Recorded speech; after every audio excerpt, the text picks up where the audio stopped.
Hi friends, எல்லோரும் எப்படி இருக்கீங்க? இன்றைக்கி என்ன சமையல்னு பார்க்கலாம். இன்றைக்கி ரசமும் கீரை பொரியலும் முட்டை தொக்கும் தாங்க. அதுக்கு ஃபஸ்ட்டு ஒரு சட்டியில் எண்ணெய் ஊற்றிட்டு அதில் சீரகம் போட்டுட்டு வெங்காயம் போட்டுட்டு அதெல்லாம் நல்லா வதக்கிக்கணும். அதுக்கு அதை வதங்கினோடனே அது கூட மஞ்சள் சேர்த்துக்கணும்.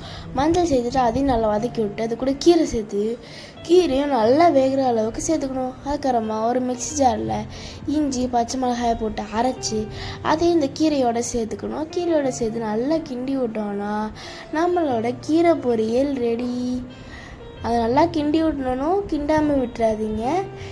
அது நல்லா கிண்டி விட்டுட்டு கடைசி கொஞ்சம் உப்பு போட்டுக்கணும். அதுக்கப்புறம் ஒரு மிக்ஸி ஜார் எடுத்துகிட்டு தக்காளி, சீரகம், மிளகு, வெந்தயம், மல்லி, மஞ்சத்தூள், மிளகாய் எல்லாத்தையும் போட்டு அரைச்சிக்கணும். அடுத்து ஒரு சட்டியில் கடுகு, பெருங்காயம், கருவேப்பிலை, அப்புறம் நம்ம அரைச்சி வச்சதை போட்டு அது நல்லா மிக்ஸ் பண்ணிக்கணும்.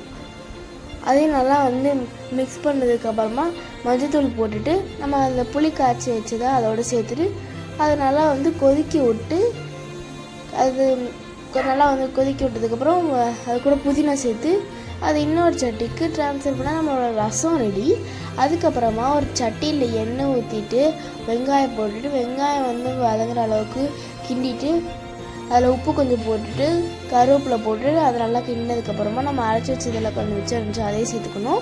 அதுக்கப்புறமா தக்காளி ஒரு மிக்ஸியில் போட்டு அரைச்சி அதையும் அது கூட சேர்த்து நம்ம வேக வச்சு கட் பண்ணி வச்சுருந்த முட்டையை அது கூட சேர்த்து உடையாமல் கிளறி விடணும். அவ்வளோதான், நம்மளோட முட்டை பொரியல் ரெடி.